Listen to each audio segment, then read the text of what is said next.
This is the Rich Report, bringing you the richest content across entertainment. My name is Cameron Richardson, and joining me, as always, is Sean Clark. Sean, I know you're feeling a little bit under the weather today, but how are you doing overall? Well, looking forward to the divisional playoff round. It's going to be a potentially incredible weekend, but yes, I am feeling under the weather, so please excuse me if I have to cough once while I talk, but I will do my best, and I'm excited to get into it. Now, we've got a doozy of a show today as we've got Michael Manny and Johnny Crane joining us today. Gentlemen, I know it was a tough weekend for you guys, but how are you doing? Oh, I feel nothing when it comes to Arizona sports anymore. It doesn't faze me. It's a nice and sunny negative 15 degrees here in Devil's Lake, North Dakota. But in my mind and in many Cowboys fans' minds, it is a very dark, cloudy, and gloomy, not only day, but week. So let's talk about the Dallas Cowboys first. The Cowboys, as we all watch on Sunday afternoon on either CBS or Nickelodeon. I don't know if I couldn't stick around for the Nickelodeon broadcast. It just got too annoying by the second quarter. But what is it, Johnny? We haven't even started talking about the Cowboys yet, and you're already losing your mind. It's about this Nickelodeon broadcast. There was nothing wrong with it, okay? But that's another conversation. I'll let you continue before I get into it, because I know you're going to gear the question toward me. I don't know. This one seemed just a little too dumbed down in my taste. Isn't Now, that granted, the point? yeah, but it took away a lot of just the fun elements of what we got from Bears and Saints, where it felt like they were actually trying to give a genuine broadcast versus trying to like talk to 3-year-olds. Like it felt like a hybrid for Bears and Saints. Like it was meant for kids and adults. This one just felt like, all right, our only audience is 5-year-olds for this, so that's how we're gonna treat it. Like it just felt completely ridiculous and over the top compared to what Noah Eagle and Nate Burleson gave us last year. I will say this, they did use SpongeBob a little too much. I feel like they could have broadened their horizons. But yeah, okay, I get it. Continue. Now, on to the subject of the Dallas Cowboys, Johnny Crane, so we don't have to keep moving the goalposts, so we can talk about Dallas instead, because that's the main problem here. The Cowboys lost 23-17. And how did it end? Oh, yeah. Dak Prescott, with 14 seconds to go, decided to run a designed quarterback draw up the middle of the field and get to around the 25, and the clock ran out of time because the clock doesn't stop when you don't go out of bounds. Now, this is just one of the many problems the Cowboys had as they committed far too many penalties that would lead to costly first downs for the San Francisco 49ers, and the Cowboys just had no response. There was never any sign of discipline from Dallas. It was just a complete and utter circus show from Dallas, and we are no stranger to this, but a lot of us thought that coming into the postseason, it was okay. Cowboys have a far improved defense. They have playmakers all over the place with Trayvon Diggs and Micah Parsons. And while they didn't give up, 40 points like they did last season, the penalties were just over the top. The Randy Gregory holding penalty. Why? Just everything we thought the Cowboys would have solved, it all came back to bite them in this game. So, Johnny, I'm gonna start with you. This is your moment to shine. Just what has happened? What happens to this team now? Because they had an improved defense. They had one of the top offenses in the league. I mean, tops in almost every statistical category. Tied for third in yards per play, tied for second in yards, third in passing touchdowns. That offense just wasn't there against San Francisco. Now, granted, San Francisco is better than what their record and their seating shows, but this was at home. Had a chance to prove, okay, we're not that team anymore. We can finally get to the NFC title game, and they just couldn't. What happened in this game? A lack of preparedness and little to no accountability. Now, let's start with the lack of preparedness. This can pertain to both the defensive and the offensive side. Like we saw on that first drive of the game, San Francisco came to play.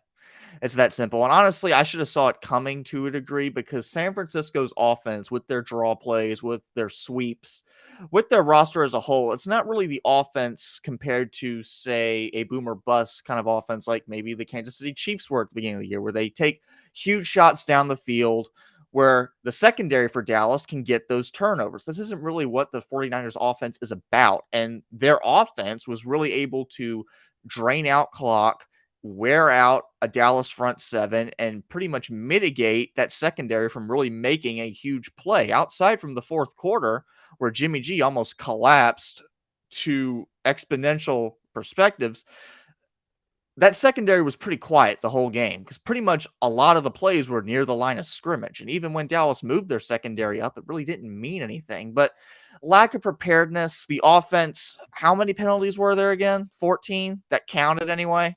Way too many. Every other drive had a penalty. False start, holding. Nothing kills an offensive drive more than a holding penalty, period, in my opinion. You can say OPI all you want, but holding penalties are much more common and much more profound. And it pretty much sets you back to where you began. And that's pretty much where Dallas was with this offense. They could never get anything going because the penalties just kept on nipping them in the butt. Cowboys had 14 penalties for 89 yards. Way too many.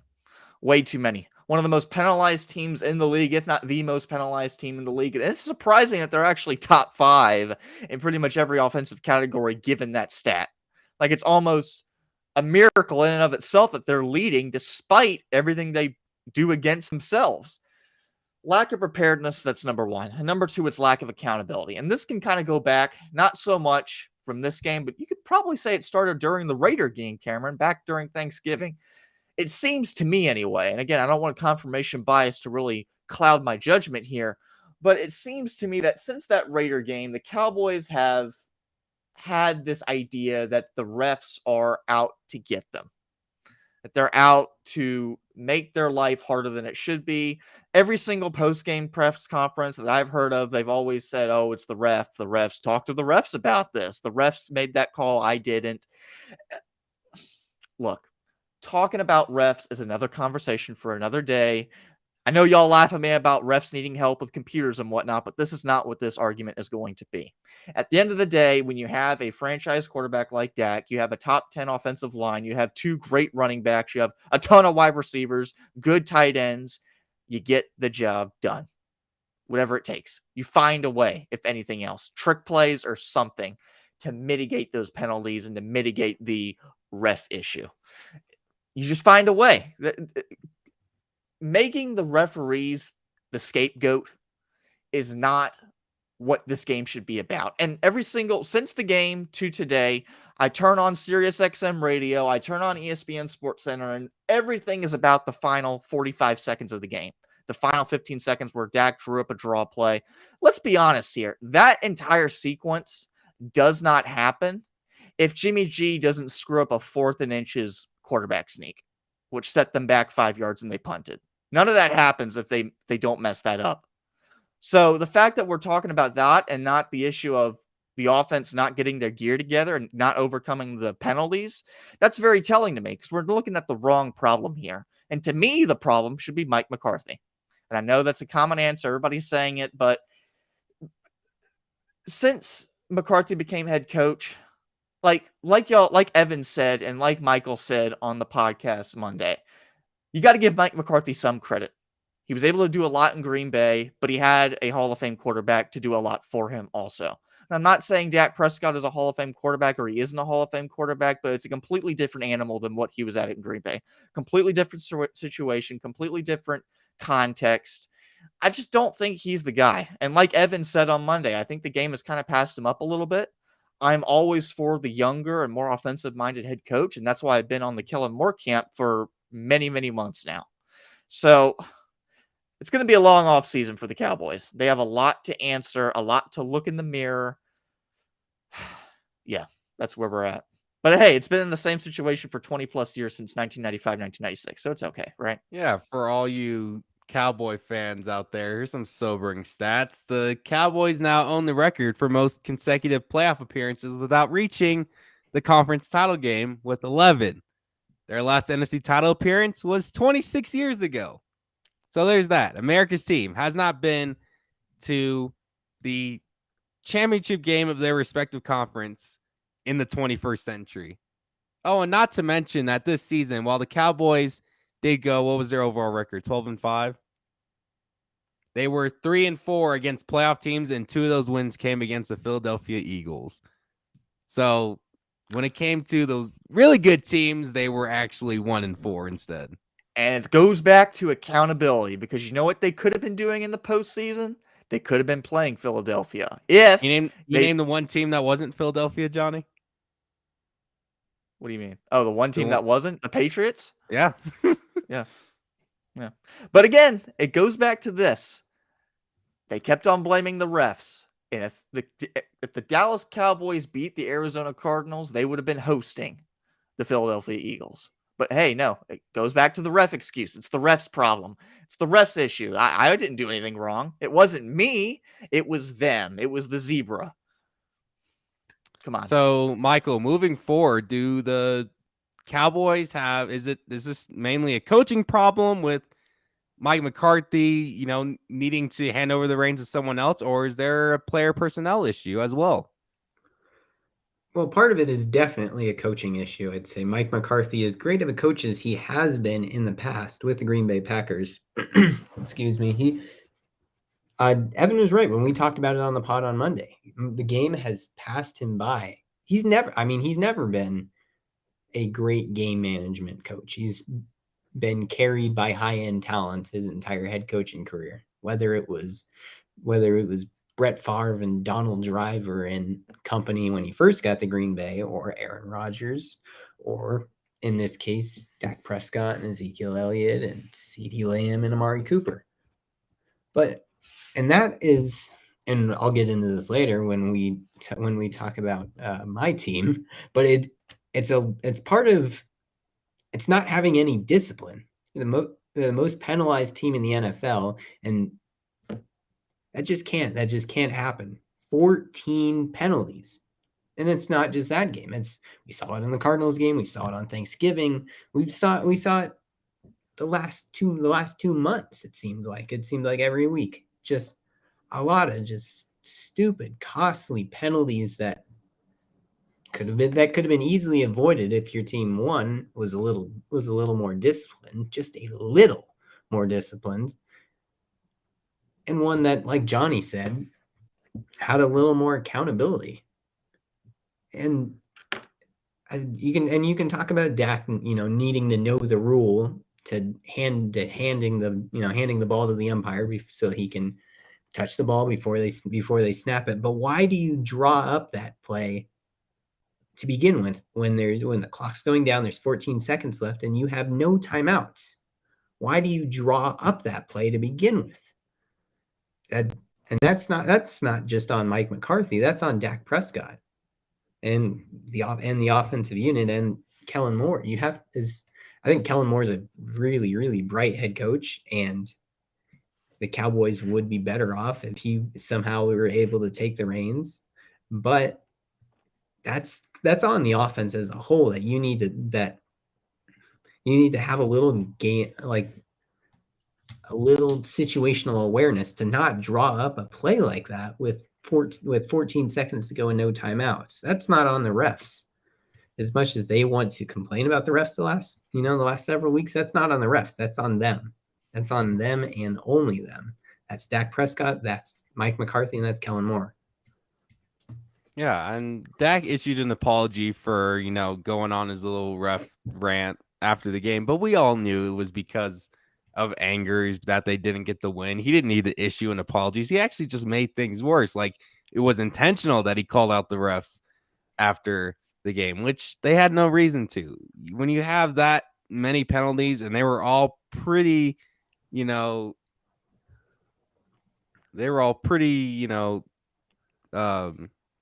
was no gray area. It was pretty black and white on their calls. So yeah, I mean, there's no one to blame but the Cowboys themselves. So Sean, is America's team just cursed? Seems like they can't get the job done. Where do they go from here? They've got the player personnel, but who can really hone in this franchise and lead him to getting to the pinnacle of the NFC, let alone the NFL. How about just the NFC? Listen, in life, there are times where if you make a mistake one time or a couple times, that's fine because there's no pattern established. But this is a 26-year pattern.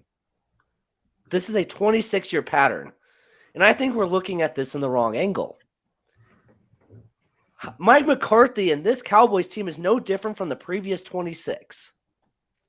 Did not make the NFC title game after making it 4 years in a row from 1992 to 1995.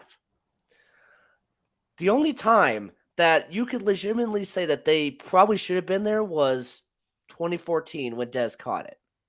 Other than that, this is a 26-year pattern. So, why is this a thing? It all starts at the top. And the Cowboys are never going to win a Super Bowl while Jerry Jones is still the owner. Period. That's not going to happen. Why? Because Jerry Jones has arguably one of the biggest egos in the entire NFL. He gives the players a very arrogant attitude. Oh, you play for the Cowboys. I get to do whatever I want. That's how they've been for 26 years. Do you really think that Mike McCarthy is the cause of this? No, it isn't. Okay. Yes, Mike McCarthy's not a great coach, but that's too easy. If we have a 26-year-old pattern, clearly there's a pattern of mistakes here. Jason Garrett couldn't get it done. Wade Phillips couldn't get it done. Not even the great tuna himself, Bill Parcells, could get it done. Barry Switzer couldn't get it done after his roster started to deteriorate. And don't even get me started on Dave Campo. So the Cowboys clearly have a culture problem, and it starts right at the top. Because why did the Patriots win 6 Super Bowls? Robert Kraft was a very big reason for that. Because Robert Kraft was in the Super Bowl with Drew Bledsoe as his quarterback. If you look at the 8 teams remaining, I can guarantee you that most of them have very good owners. The Cowboys are never going to win a Super Bowl with Jerry Jones as their owner. Obviously, you don't have to have a great owner to win a Super Bowl. There are exceptions, like the Bengals, for example. But if this is a 26-year pattern, Jerry Jones needs to sell the team immediately. There, I said it. Pour one out for the Cowboys, boys. Sad scenes. But what might be an even worse loss is the non-competitiveness the Arizona Cardinals put up against the LA Rams on the road. An absolute just walloping of Kyler Murray and Kliff Kingsbury, 34-11. Michael Manning, how's that score sound? 34-11. Not surprising. And here's the crazy part. And since the Cardinals' Super Bowl appearance, they have a point differential of -87 in the postseason. Their 2 wins were the 2 overtime games against the Green Bay Packers. Their losses, well, let's just say they're not great. I'll go right into them. Go, Michael. The floor is yours, buddy. What is it? Should Kliff Kingsbury clean out his office already? I mean, it's Wednesday. It's been 36 hours now. Clean out his office and go to the Raiders. No. Yes. So, first, I want to start off with this. Kliff Kingsbury in midseason collapses. This isn't just an NFL thing. This isn't just a 2021 thing. This is an every year he has ever been a head coach thing. In Arizona, in games 1 through 7, he is 15-5-1 Thank you, Josh Weinfuss of ESPN, for compiling this. In 9-19, the rest of the season, games 8 through the rest of the year. At Texas Tech, he is 27-15 in games 1 through 7. The rest of the year, even worse, 8-25 after that. This is not an isolated incident. This collapse is not an isolated incident. This is every single year. The Cardinals this year, they started 7-0, only to collapse to 4-7 down the stretch. And even with that, they had a chance to win the NFC West in Week 18. The 49ers did their job. They beat the Rams. All the Cardinals had to do is beat the Seahawks, who for the first time in what seems like a decade were eliminated, were out of it, had absolutely nothing to play for but pride. And what did they do? They didn't show up. And that has been, and to be a little harsh, has been the hallmark of Kliff Kingsbury coached teams when the team has to show up. They don't show up to play.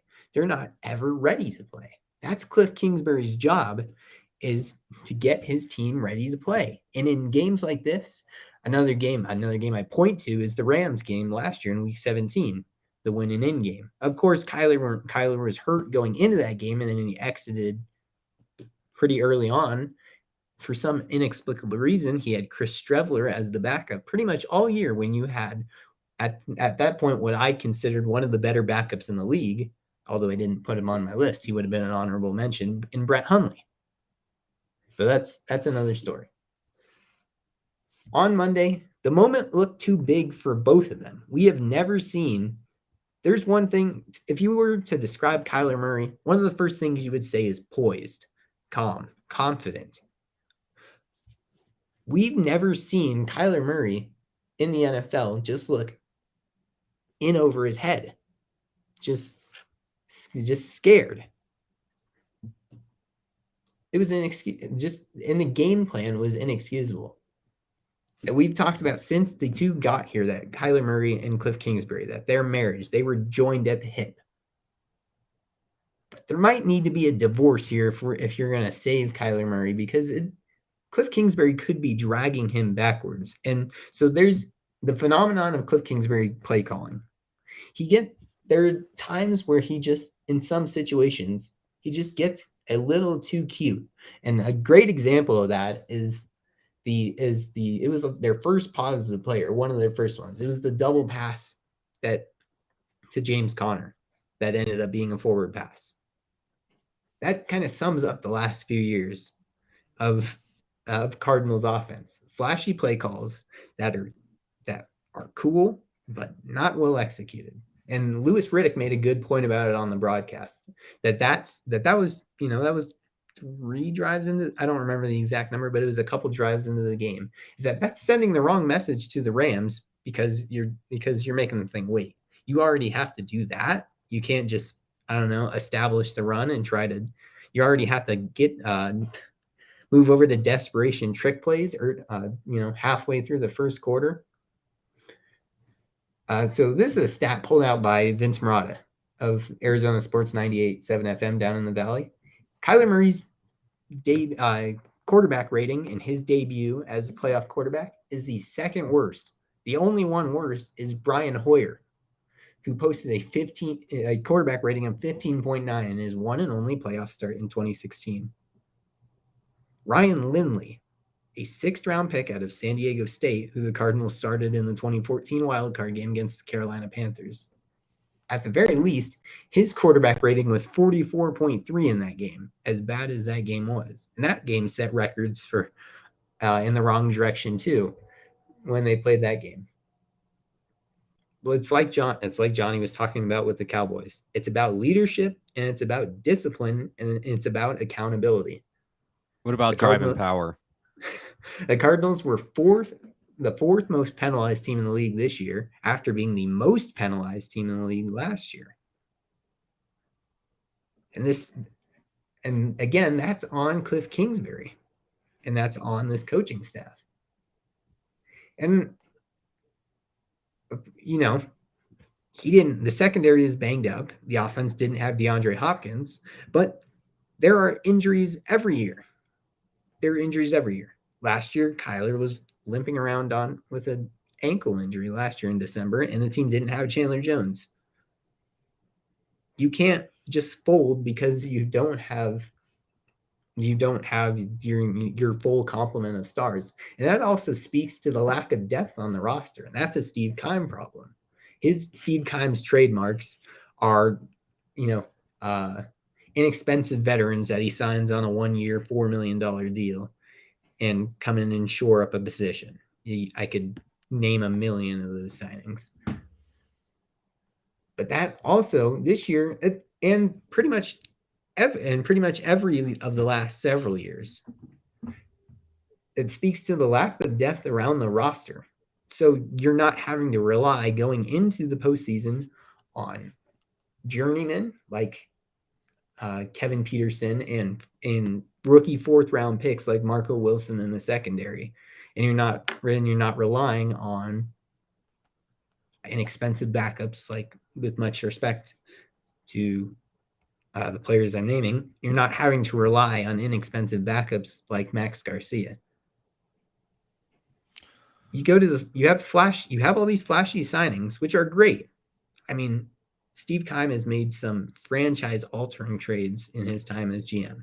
The Carson Palmer trade, the DeAndre Hopkins trade. He can keep going. But that also speaks to a lack of depth around the roster when every year without fail, you're having to rely on journeymen, guys signed off the street in the secondary or on the defensive line or on the offensive line by the time you get to the end of the year. I mean, let's just be honest. Let's just be honest here. The rookie quarterback, rookie coach thing was never going to work out in the first place. I said from the get-go that Kliff Kingsbury wasn't going to work out in the NFL because I said this man was barely hitting 6 wins in college at Texas Tech. Granted, he had elite offenses year in and year out, but I mean, he had a college record of 35-40 and was 19-35 in the Big 12 conference.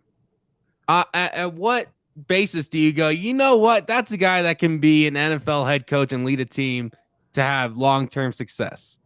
And congratulations. Kliff got to coach Case Keenum, Johnny Manziel, Baker Mayfield, and Patrick Mahomes. Congratulations. 2 of those guys didn't pan out. One is struggling right now, and the other is bound for the Hall of Fame, most likely. Congrats. One of those 4 guys is actually really good in the NFL. Yeah. The Cardinals like the idea of, wow, we can bring a Big 12 offense to the NFL, but you forgot that this is the NFL and not the Big 12. Not every defense is going to absolutely stink during my time. So from the jump, the Cardinals doomed themselves. This was a setup for absolute failure, thinking, oh, well, as he's the quarterback whisperer, he's all good and dandy. We're ready to go. And look what's happened. Couldn't even scrape 200 total yards against the Rams in the playoff game. How does Brian Daboll or Eric Bieniemy sound, Michael? Well, it sounds tremendous, Johnny, but the thing is that that's not going to happen. He's not getting fired. There's no way. Okay. A head coach of the Cardinals, which another stat I found crazy. For the Cardinals being the oldest professional football franchise in the world, a head coach of the Cardinals has never made it longer than 6 seasons. But if he was going to be fired, I feel like he would have already been. But say the Cardinals get off to a fast start in 2022. Say they get off to a fast start next year. Nobody's going to believe it. And they're just going to collapse again. I think a trend is more than a trend when it happens every single year. That's just who somebody is as a coach. With much respect to Kliff Kingsbury. So maybe we just need to throw the Cardinals up against Green Bay every single postseason. That's when the Cardinals will get their win. Honestly, but this team needs some sort of change. Whether it's in coaching, it needs discipline for one thing. The Cardinals need a leader. Straight up. That's it. Okay, let me get to that then. They need a leader. They need leadership, they need discipline, and they need depth on the roster. And that's not just a Kliff Kingsbury problem. That's a Steve Keim problem. And that's the always GM, been right? Yeah, that's always been a Steve Keim hallmark. I've always said this, if you want to get rid of the GM, you got to get rid of the head coach too, because the GM is going to give you that next head coach because they want to be on the same page. And there's a lot of chance that they're not. If you get rid of the GM, you keep Kliff and you bring in another GM. So it's kind of a two birds with one stone. Either you do both or you keep both. Yeah. And unfortunately, it's just not going to happen like that. It doesn't work like that in Arizona. Steve Keim's he's had his great moments as a GM. I've written about it in the past for the Voice back when I was in community college. I've sang his praises sometimes, but there are times like this. Not to mention that Kliff Kingsbury, right before he took the Cardinals job, was supposed to be USC's offensive coordinator. So I just want that timeline where Kliff was actually calling plays for USC over the last 3 years versus being an actual head coach in the NFL. Who knows? Maybe SC could have returned to prominence. Maybe there's a universe where Lincoln Riley's the head coach and Kliff Kingsbury's making offensive play calls for the Trojans. Who knows where we'd be at with that? No, Kliff would have been head coach. But Sean, I mean, where the hell does this franchise go now? Granted, this run towards the playoffs is still sort of fresh. It's not like they've been 4 or 5, 6 years like the Cowboys have been. But again, has Kliff Kingsbury reached the ceiling? Is this as far as it goes? I don't see any improvement from the Arizona Cardinals going forward. I think one thing that we're not really acknowledging is the Rams are a so much better football team than the Arizona Cardinals are. Plain and simple. The LA Rams are a Super Bowl contender. They also have a legit coach that preaches discipline and galvanizes his group together. And the LA Rams are a team that is easily the best in that division. Even though they keep getting swept by the 49ers every single season, there's a reason why the Rams still remain top dog. Because they actually get it. They actually have a head coach and a GM who are on the same page. They actually have a quarterback now that doesn't hold the team back. And their splash signings work well. Odell Beckham had the highest grade of every wide receiver in Super Wildcard Weekend. And remember how we all thought he was washed? Well, I think it's more the quarterback that was throwing him the passes in Cleveland that is washed or just injured. I didn't ever call Odell washed. He was just in a tough environment to be a wide receiver, first off. And two, yeah, Baker's just not all that good. And remember, Odell gets in his own way. The man has the super talent. I just hope he doesn't take the Antonio Brown train and he knows throwing off his pads and doing jumping jacks saying, well, guys, I'm actually injured, but yet doing all the stuff that you wouldn't do if you were actually injured. I mean, this guy's got true Hall of Fame talent. If he's really locked in LA, I mean, he could be their best wide receiver. I mean, could you imagine Odell, Cooper Kupp, and Robert Woods for the next 3-4 years? Ridiculous. It's not to say that Kliff Kingsbury and Kyler Murray are bad, but when you're in division with Sean McVay and Kyle Shanahan, arguably two of the best offensive minds in the NFL, you're going to underachieve, you're going to underperform. And the only way that the Cardinals can maybe get over the top is to do a complete reboot. Because they don't have the proper head coaching. Kyler Murray is not it. I'm sorry, he isn't. I've never been a huge Kyler Murray fan. I just don't think he's all that. And you probably need to move on from Steve Keim too. You're not, with the team you have now, you're not going to beat the 49ers and the Rams every year. Heck, if the Seahawks could be better next season as well. You're in the toughest division in the league. You're not going to win the division with the talent you have now, which is not as good as the Rams. and you don't have the coaching to get past the 49ers and the Rams. The 49ers and Rams are in the divisional playoff round. You're not. You're not going to beat them consistently. The only reason they beat the 49ers is because they started very poorly and they got Trey Lance. Congratulations. Want a cookie? The Cardinals. Sean just beating a dead horse right now while Manny stares without any emotion. Okay. All around me are familiar. All right, let's end the sadness. Are we all good in our points there? Did we get it all in? All right. Before we move on, I just want to say, Kyler Murray's not the problem. I agree. No, he's Kingsbury not. is the problem. Steve He's Keim is a part of the problem. problem. You can say, as good of an owner as he has been since he took over full time, Michael Bidwell is part of the problem too. Hey, just real quick. Go ahead, Michael. Sorry. Kyler Murray is the most electric quarterback the Cardinals have ever had in their 100+ year history, which is not saying much. I will say that. And it is the first time, I could say the first time in their history that they have a franchise quarterback. Carson Palmer, when he got here, was 33 years old. Kurt Warner was near the end of his career when he got here too. Jake Plummer showed promise for a year or two, but he was not the answer. Neil Lomax was here a long time, but he was not going to elevate the franchise as solid of a quarterback as he was for as many years as he was. You can go back to Jim Hart.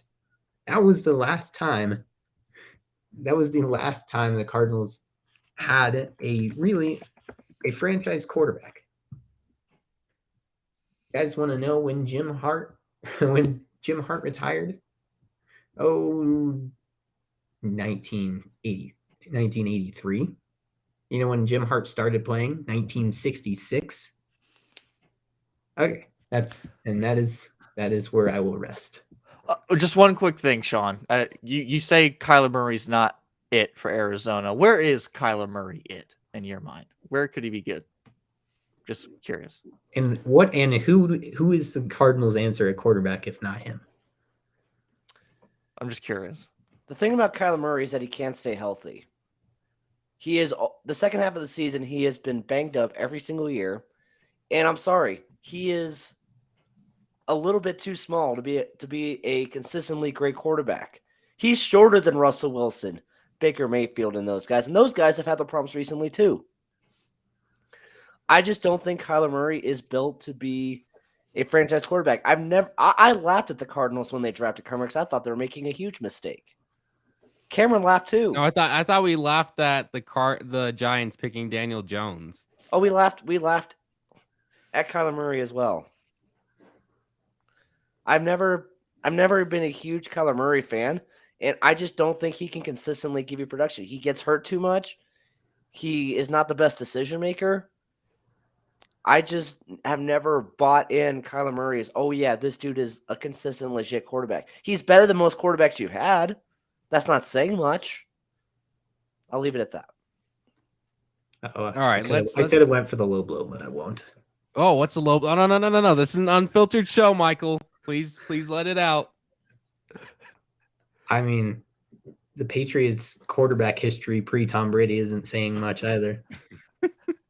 No, it isn't. What's your point? Oh, I'm just saying, without Tom Brady, your quarterback history would be in the same boat, my friend. Oh, I'm well aware. If not for Tom Brady, our best quarterback of all time would be Drew Bledsoe. Trust me, I'm aware. I wish that was the case. All right, gentlemen, let's get out of the NFL talk. Let's move into college basketball, where every Wednesday we highlight 4 mid-major teams that you should have on watch as we move closer to March. Who should go first? Who wants to go first? Who wants to share their mid-major? Let's start with Sean, since he hasn't spoken much today. The Iona Gales. They have been the top dog in the Metro Atlantic Athletic Conference.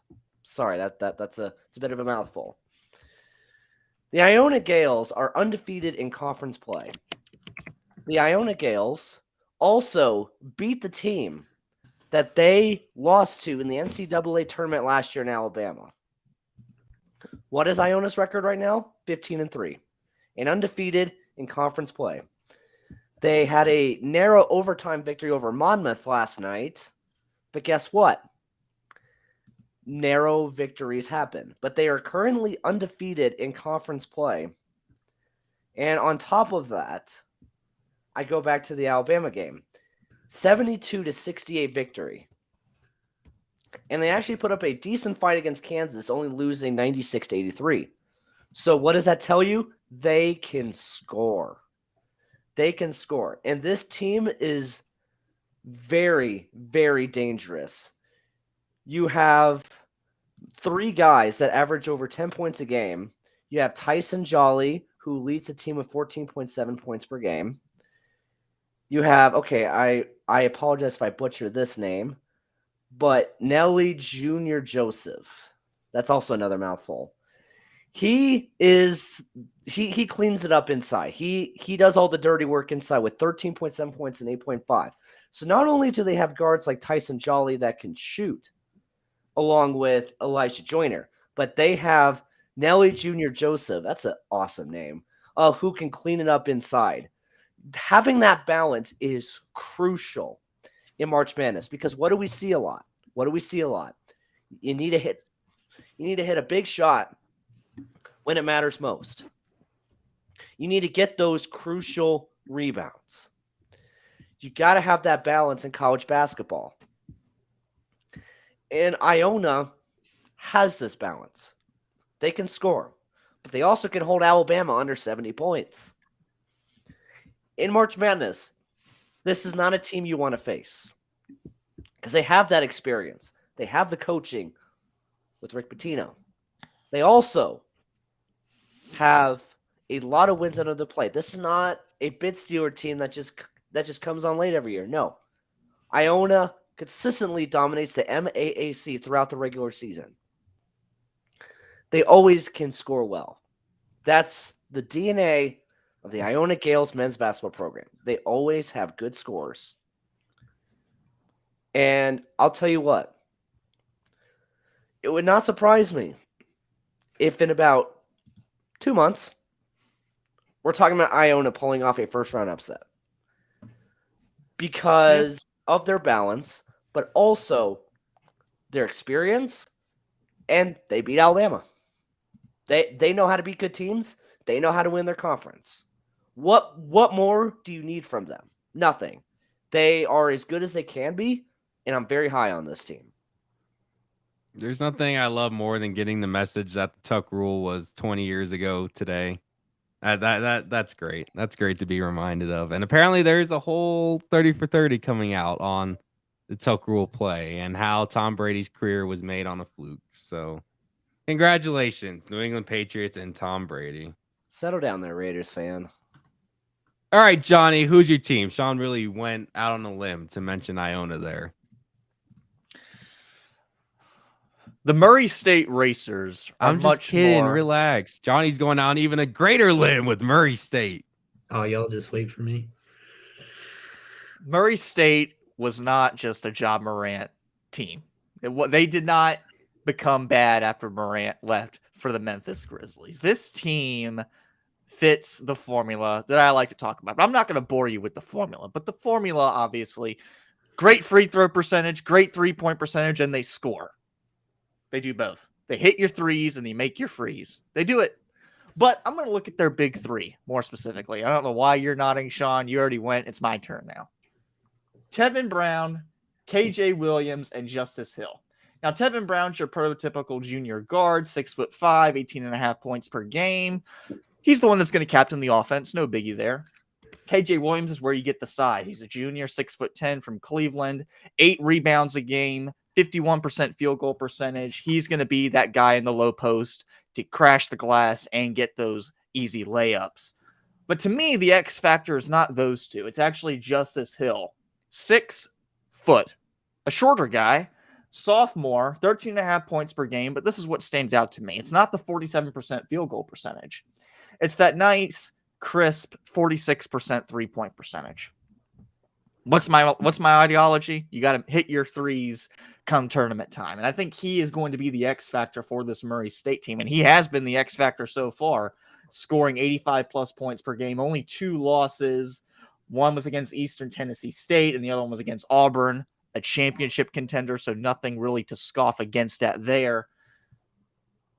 106 points, 118 points. They can score, period. And they're going to score in the tournament if they make it. And they beat Belmont, by the way.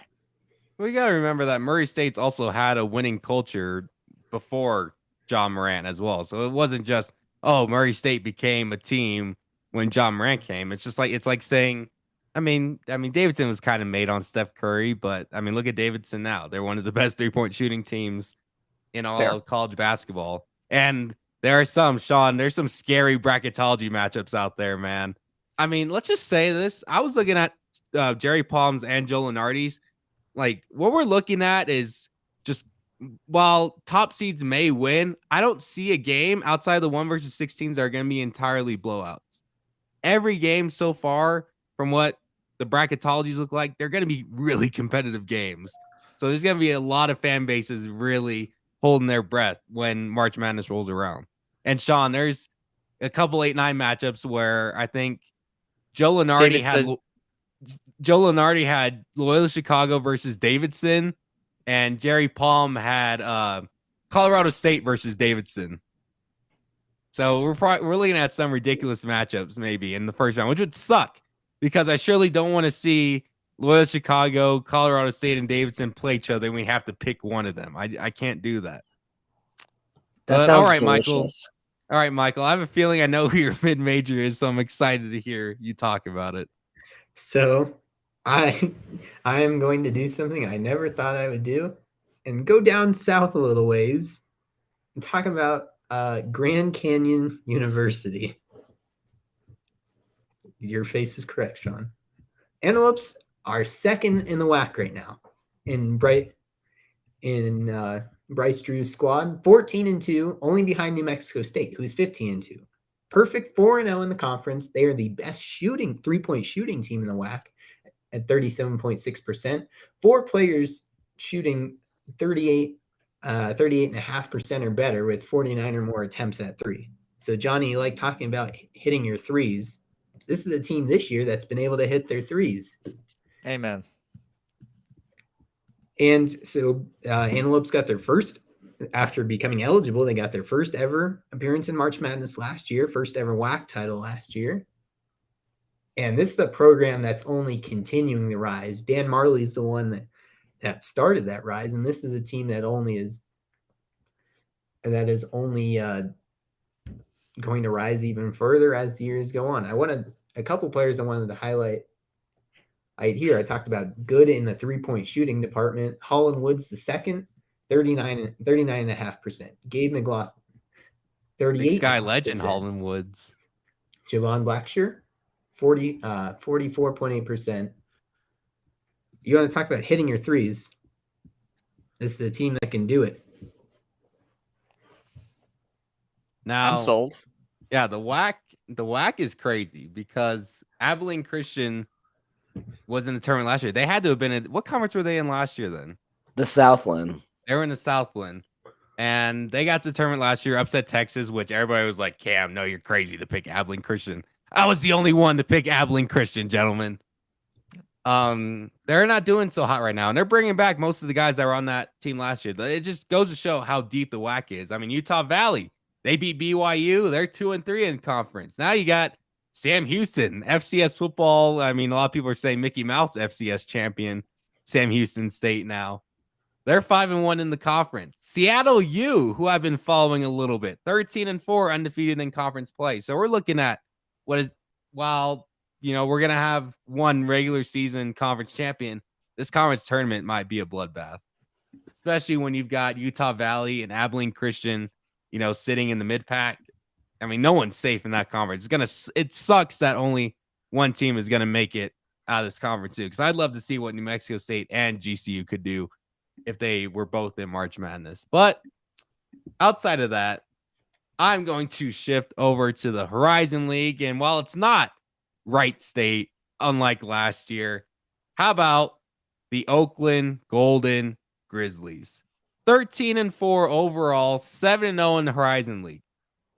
3 of their 5 wins in the conference by over 10 points. So they're taking care of business. They're not winning, incredibly close games.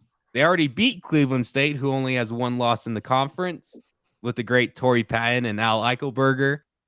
Oakland is top 100 in points scored per game and top 110 in total defense. So having that good balance is going to pay dividends as the season moves forward, and especially when it gets to that conference tournament. Inside the arc, they're shooting over 55%, which, I mean, they're taking good shots and they're hitting their good shots. Now, unlike the teams you all have mentioned, they're not a great three-point shooting team. Not at all. They are a bad three-point shooting team, actually, at 29.5%, which is close to the bottom of the nation. 197th in rebounds is not that great either. Now, I say rebounds is the most important. Johnny says hitting your free throws is the most important. And Oakland does hit their free throws, though. They're 22nd in the nation in free throw percentage.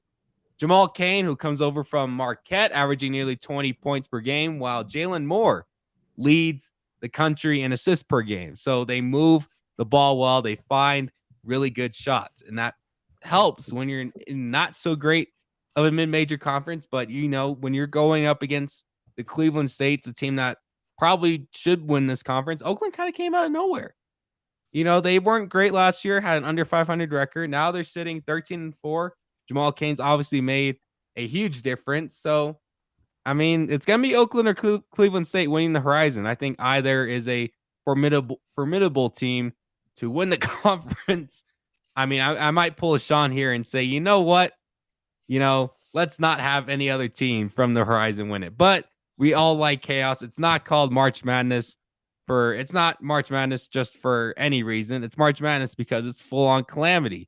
So, yeah, a Detroit Mercy could go on to win the Horizon. I'm not going to complain because I love March Madness. Sean will, because he'll say, well, only a certain amount of teams should make their conference tournament.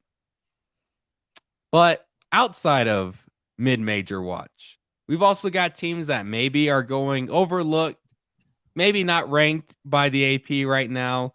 So let's talk about them. Sell me on why they should be in the tournament. That's going to be this new segment that we do every Wednesday along with our mid-major watch. I'm going to begin with Michael. Sell me on, who did I give you again? The U. Yeah, I gave you Miami. Sell me on Miami. All right. So hear me out. 13-4. 5-1 in the ACC, first in the conference. They are just coming off a win at Duke, convincing enough wins against NC State and Wake Forest. And last night, beating the Tar Heels 85-57.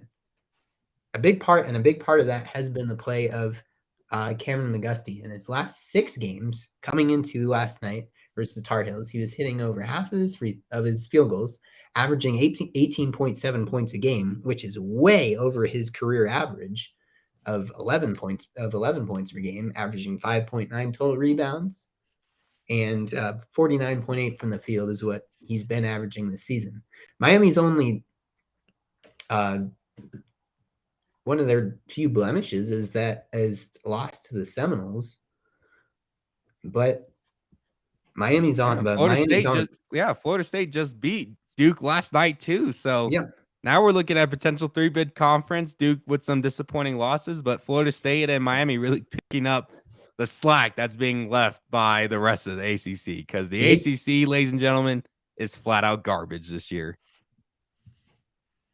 John, nice school you got there with Syracuse. Yeah. I don't want to talk about it. Should they go back to the Big East where they belong? Yes. I said yes. Are you kidding me?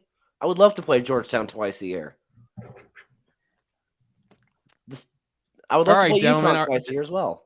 Gentlemen, are we sold on Miami as a tournament team? How are we feeling? 100%. Johnny? I mean, I guess it's like a double-digit seed, I guess. Yeah, sure. All right, we're selling this. Let's go. All right, Johnny Crane, sell me on Bob Huggins in West Virginia. Now, I'm kind of surprised about how West Virginia's been treated this season, because I never would think that a Bob Huggins coach team could sit at 13-3 and be unranked. kind of something unheard of. While I mean, the Mountaineers don't have that big marquee win. I mean, you never look at a Bob Huggins team in 13-3 and think, you know what, maybe they just aren't that good. Yes, Michael, Country Roads, legendary song. Now, and they played Baylor close last night. This is a formidable program still, so I'm kind of shocked that they're kind of just going under the radar this season. I mean, they're only 13-4. That's not bad, and I think they're a tournament team. So, Johnny, sell us more on West Virginia. A loss is a loss, and I'm going to be honest. Y'all gave me a tough hand here, but I'm going to do my best here. Let's get the bad out of the way before I talk about the, I guess, good. Yes, they lost to Kansas pretty badly. They lost to Baylor. The Texas loss looks much worse now after last night when they lost to Kansas State, and they lost to Marquette early in the year, which, depending on how you feel about Marquette, might also be a bad loss. Now, they have a bunch of bad losses, but if you like mid-majors, West Virginia actually has a couple solid mid-major wins. They beat your team, Cameron, Oakland, despite being out-rebounded in the double digits. That's number one. They beat Connecticut, and that's not really a mid-major, but they held Connecticut to only 53 points, which at that time was their lowest. Are you saying UConn? Connecticut, UConn, whatever. You get what I'm saying. Jeez. The Huskies. What has anybody called the UConn Connecticut? Anybody? Sean, Michael, have you ever referred to UConn as Connecticut? I've heard both. Thank you. Anyway, where was I? They held UConn to 53 points, which up until that point, we got to keep in mind that at that time, UConn was top 15 in the nation. They beat Auburn in however many overtimes again. So, a marquee win. I mean, that was something. And again, not really a mid-major, but a Big East power at the time. And then, of course, if you're into the Conference USA, West Virginia also beat UAB, which, if you're into the bracketology stuff, they are a potential at-large team from the Conference USA, which you really don't see often from a Conference USA team. And, of course, it's Bob Huggins. If anything else, if they get, say, a 7 seed or an 8 seed in the tournament, when it's all said and done, they're going to go up against maybe an Iona, or they're going to go up against a team that might not have the player experience of being in a March Madness tournament. And that's where Bob Huggins can come in. Very experienced staff, bringing back a lot of roster experience, could play a factor. All right, Sean, we got an even more interesting one here because we got a 15-2 team that's unranked and in the SEC. I mean, they have the second best record of all SEC teams, and they're undefeated in conference, and that's unranked Texas A&M. So, Sean, tell me about the Aggies. Why are they 15-2 right now? All right. Let me sell you on why Texas A&M should be a tournament team. I'll give you 3 reasons. Momentum, depth, and a sheer amount of victories in general at neutral sites. So first of all, we got to remember, Texas A&M participated in the Maui Invitational. And they won 2 of those games, beating Notre Dame and Butler. So they do have experience beating decent teams on neutral courts. And by the way, March Madness is full of neutral site games, right? Correct. So we have Texas A&M having that neutral court experience. Yes, they lost to Wisconsin, but Wisconsin also beat Purdue, which it's pretty good. Wisconsin also has a guy named Johnny Davis. You may have heard of him. He's pretty good. And Texas A&M hung tough against Wisconsin and Maui. But Texas A&M has won their last 8 games. The best of those wins include a win over Arkansas. And keep in mind that Arkansas, around that game, won at LSU in convincing fashion. So the last team to beat them was Texas A&M. That says something right there. That is a very high-quality win for Texas A&M to beat Arkansas, who right now is on a tear of their own. But let's go away from the schedule and let's look at their roster. It may not stand out as much because they don't have a single player that averages more than 13 points a game. But what is impressive is that they have 7 players who can give you at least 6 points a game. Most teams in college basketball are very heavily reliant on their starting 5. Texas A&M, on the other hand, they can win with their bench. and they've done so this season. They have depth. They've won 8 games in a row. They've won on a neutral site, and that was a very impressive win over Arkansas. I think Texas A&M should be a tournament team, but the true test, how will they fare against the red-hot Kentucky Wildcats tonight? Because, yes, that is tonight. That should be very interesting to see. But for right now, they've done about all they can so far. All right, gentlemen, how are we feeling on Texas A&M? Yes? No? Any non-takers? SEC is pretty strong this year. I can buy them. Get him in. All right, now, when I look at the Big Ten, obviously they're going to run about 5-6 deep in the tournament. But I look at this team and go, I think this is the team that, as of right now, trending towards maybe a 7 or 6 seed. This could be the most dangerous 7 or 6 seed we've ever seen in March Madness. As long as Iowa doesn't tank, they have all the numbers to be a top 10 team in the nation and potentially be a dark horse Cinderella candidate, if we can call a Big Ten team that. Iowa, 3-3 in the Big Ten, obviously isn't great, but look at their losses. Purdue, Illinois, Wisconsin. Now, granted, they can't run into those teams in the first 2 rounds of the NCAA tournament. So if they can avoid those Big Ten teams, they've got a chance to potentially make the run in their region, should they not fall apart. They're 4th in the nation in scoring, 86.2 points per game. 29th in free throw percentage. Obviously, Johnny loves a good free throw percentage. 11.4 offensive rebounds per game, which isn't too shabby. 18th in assists. They move the ball well.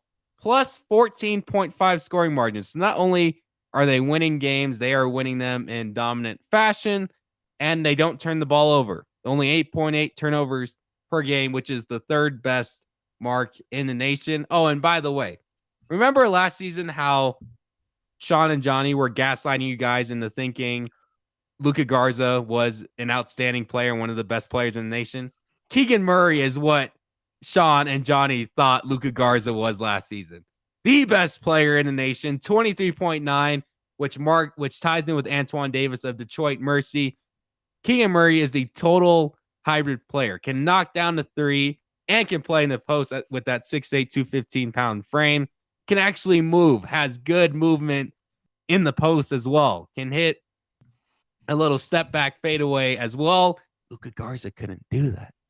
That's why Iowa got absolutely ran by Oregon in the second round. Thank God Oregon did, because we talked about VCU and how they got robbed. So Oregon needed to win that game on top of that. But Iowa, gentlemen, this is a team that looks to be, but if you look at the books, much better than that 13-4 record. Just got to clean up some things defensively. Obviously, not one of the better defensive teams when they're scoring so well. But this is a formidable team that if they get hot in March Madness, and we thought, what's Iowa going to be without Joe Wieskamp and Luka Garza? They're there. This is a legit basketball team, gentlemen. So, did I sell you enough? Are we buying Iowa? Or are you guys mad that I called you out for Luka Garza? Gaslighting is a very strong term, sir. I'd refrain. Sure, why not? For once. Yeah, I'm sold on Iowa, but watch them lose to Rutgers just because you hyped them up tonight. Yeah. Whatever.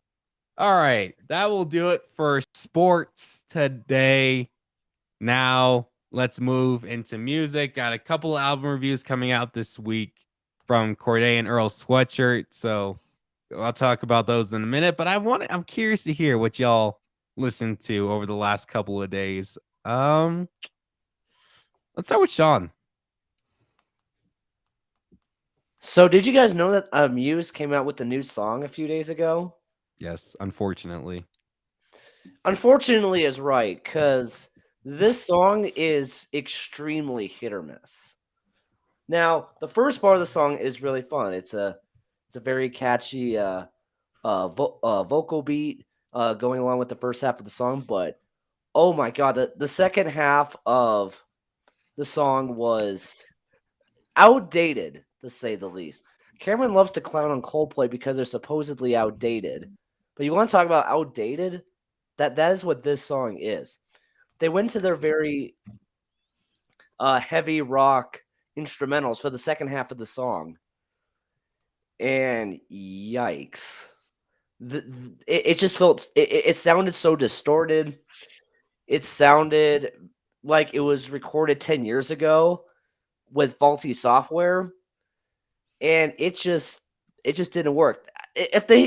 If the first half of the song, where there's an emphasis on vocals, kept going throughout the whole song, I would enjoy their new song "Won't Stand Down." But going back to that heavy influence that they had in the late 1990s, it did not work. It did not work. And unfortunately, this song was a massive letdown, especially considering that it got my hopes up in the first half. Johnny. Oh, it's my turn. So I was listening to music last night, and I was trying to think of which direction I wanted to go with this, because I listened to some rap, I listened to some alternative. You see, I'm a big mood guy. Like, I listen to pretty much anything, but it all depends on the mood I'm in and what I want to listen to. So if I want to like punch through a wall, I'll listen to metal. I'll listen to rap. If I just want to chill out, rest, maybe have coffee or something, I'll do some like jazz or alternative or something. So last night I was tired. So I was in a more alternative mood. So I'm going to go with Brightside and the Lumineers. AM radio. You know what? I know the question is to pick out one song in particular, but this entire album is very smooth. It's not really too violent, I guess you could say. It's very, very breezy, I guess you could say. It's very calm. At least the first part of it is anyway. So I'll go with them. I'm not gonna gaslight them like Sean did his song. So Michael.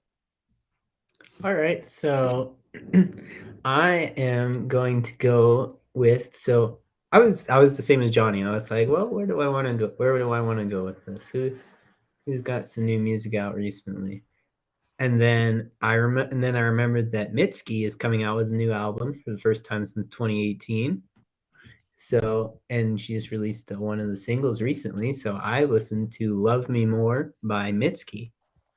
So if you guys haven't heard Mitski, fantastic.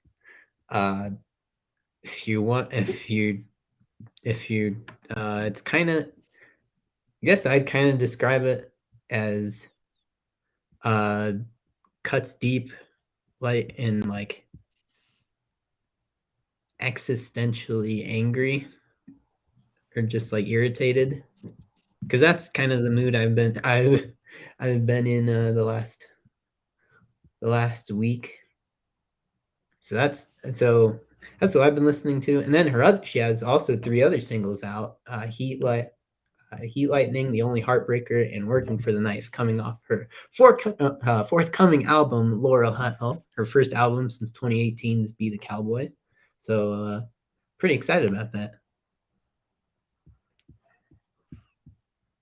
I'm going to shout out Corday and Earl Sweatshirt. I still have a lot of singles to go through, but if you like some growth from a rapper's debut album, this is From a Bird's Eye View is the second album from Corday. I already loved his first album, The Lost Boy, in 2019, which was the same day I listened to Chance the Rapper's The Big Day, which might be the worst album I've ever listened to in my life. But Corday is just very honed in on his talent. He was with that YBN group that he kind of broke away from, much more talented than the other 2 members of the YBN crew.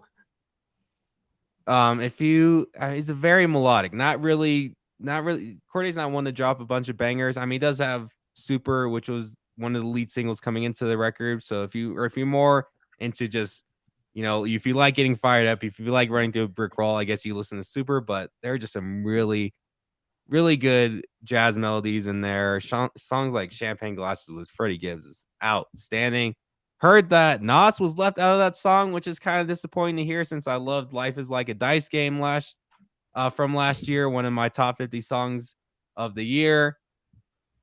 So that stunk. And yeah, I mean, y'all will see the full review, but love this record.